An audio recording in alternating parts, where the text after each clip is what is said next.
In this tutorial, we will be discussing the formula mass and the mole concept for compounds. Formula mass has several different names. Not only is it the formula mass, but it's also the molecular mass and the molecular weight. But the theory of all of them is the same. It's the sum of the atomic masses of all the atoms in a chemical formula, with the unit of AMU, which stands for the atomic mass unit. This procedure is fairly easy to follow. You simply look for the elements on the periodic table. So we have sodium here, and we have oxygen here. So we have Na and O. We have two sodiums, and we have one oxygen. So we're going to multiply those numbers by the respective atomic masses, which is 22.99 and 16.00. That comes out to be 45.98 and 16.0. You then add those together to come up with 61.98 AMU. It's that simple. Let's try this again. We have carbon, hydrogen, and oxygen. On the periodic table, carbon's here, hydrogen's here, and oxygen is here. We have two carbons total. We have 4 plus another hydrogen here to make 5, and one oxygen. Carbon is 12.01, hydrogen's 1.01, and oxygen is 16.00. Multiply that across to be 24.02, 5.05, and 16.00, and then you add them together for a grand total of 45.07 AMU.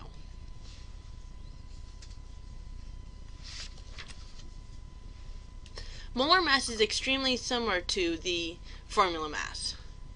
In fact, it's numerically equivalent because the process is exactly the same. The difference is that this is grams in 1 mole, and we're equating this to Avogadro's number.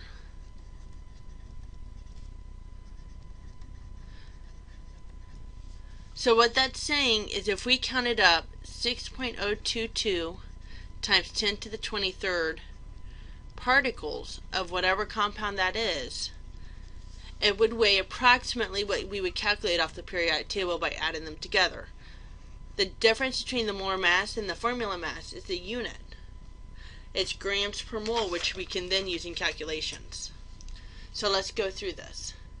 Calculate the number of moles in 17.0 grams of H2O2. The word grams,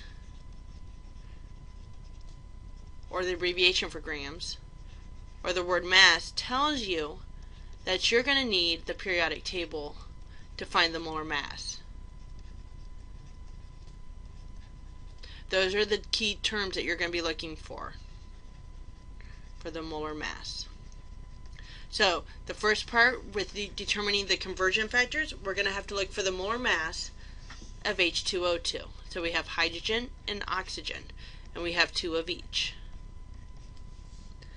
Hydrogen is right here. Oxygen is right here.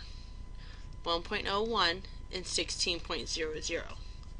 So that comes down to 2.02 plus 32.00, which is then equal to 34.02. Now the units are grams per mole, because now we can use that as a conversion factor, saying 34.02 grams is equal to 1 mole of H2O2. So now we have the conversion factors because they're asking for moles and they're giving us grams. So we have both of those units in our conversion factor, so we can move on. We put the given number over 1. So 17.0 grams of H2O2 goes over 1. We have grams on top, so that means we're going to put grams on the bottom of the next bracket. 34.02 goes with the number grams.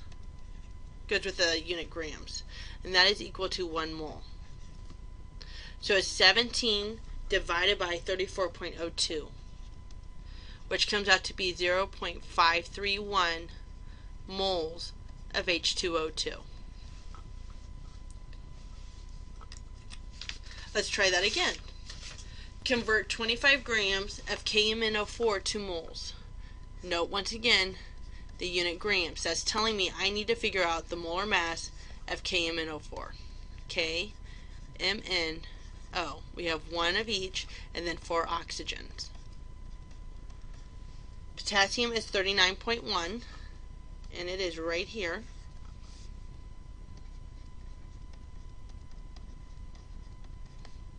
Manganese is right here and it is 54.94.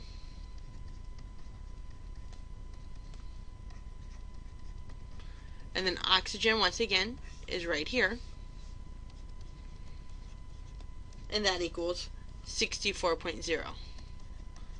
We're going to add those numbers together, and it comes out to be 158.04. Now, once again, the units are grams per mole. So that means we can change this to the conversion factor by going 158.04 grams is equal to 1 mole. They're giving us grams, they're asking for moles. Both of those units are in our conversion factor, so we can go on to the next step. Put the number over 1. So 25.0 grams goes over 1. We have grams on top. Whatever unit's on top needs to be on the bottom of the next. So grams go down here, 158.04. The equivalent goes on top. So what's equivalent to is 1 mole. And then you multiply by the top and you divide by the bottom, and that comes out to be 0.158 moles. Notice there are 3 numbers in our question, so there'll be 3 significant figures in our answer. Let's take this one step further and include molecules, since this is referring to Avogadro's number. Remember, the 4 key terms for Avogadro's number are molecules,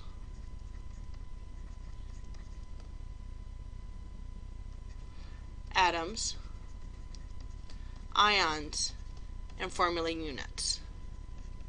Whenever you see any one of those 4 key terms, you know you're going to use 6.022 times 10 to the 23rd.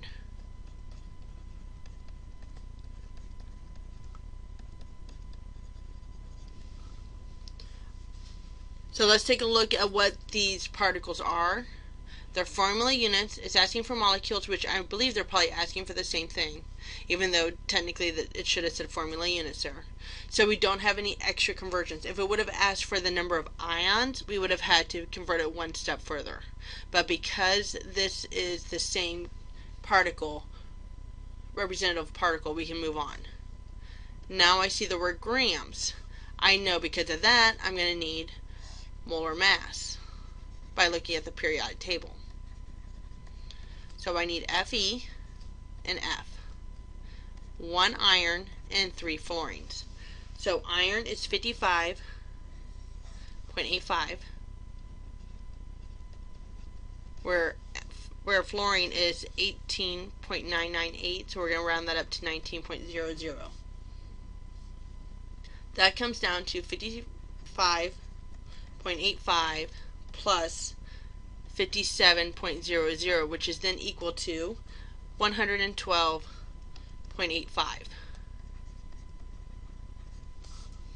We can then change that into a conversion factor by saying there's 112.85 grams in 1 mole.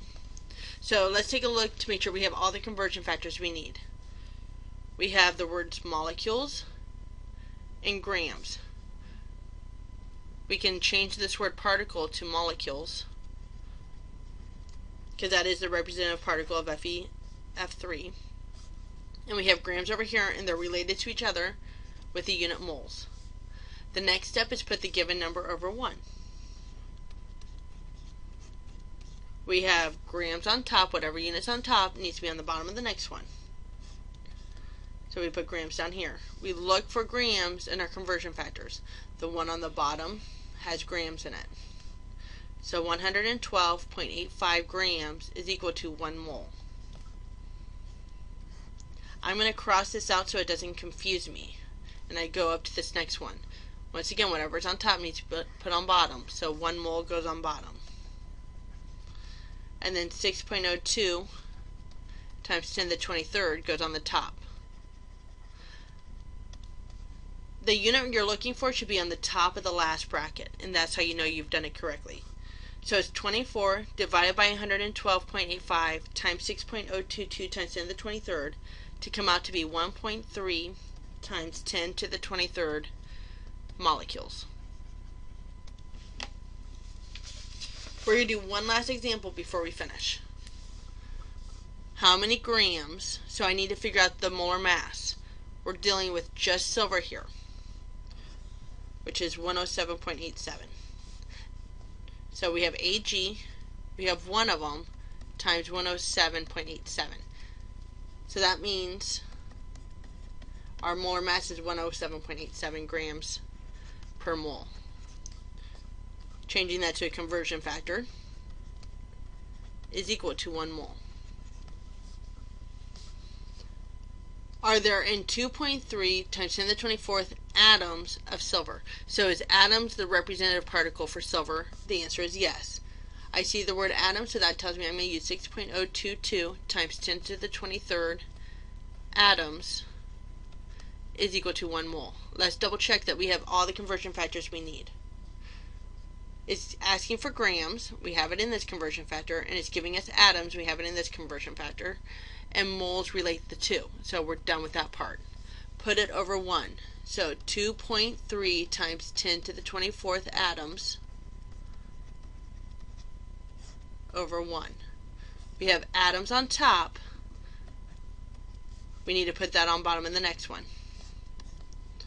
6.022 times 10 to the 23rd atoms, and that came from this conversion factor right here. I'm going to cross it out so it doesn't confuse me, and that equals 1 mole. 1 mole on top, so I'm going to put 1 mole on bottom, basing it off of this conversion factor here, and 107.87 grams. Now, just a little note for when you're putting into your calculator. Make sure you know how to use your calculator correctly. For instance, times 10 should be EE. So it's going to be 2.3 EE 24 divided by 6.022 EE 23 times 107.87. Notice nowhere in here I put times 10. Now different calculators, it's not standard. So different calculators will have different buttons to push. It could be EXP. It could be second function EE or second function EXP. Some of the newer calculators actually have times 10 to the X button. Only use it if you see the times in front of it. If it just says 10 to the X and that's the only thing on that button, do not use that. That's wrong. You'll get the answer wrong. So once you put that all into your calculator, it's going to come out to be 250 grams. I only can use two significant figures because that's how many are in our actual question. And that gives you an overview of molar masses, formula masses, and how to use them in equations.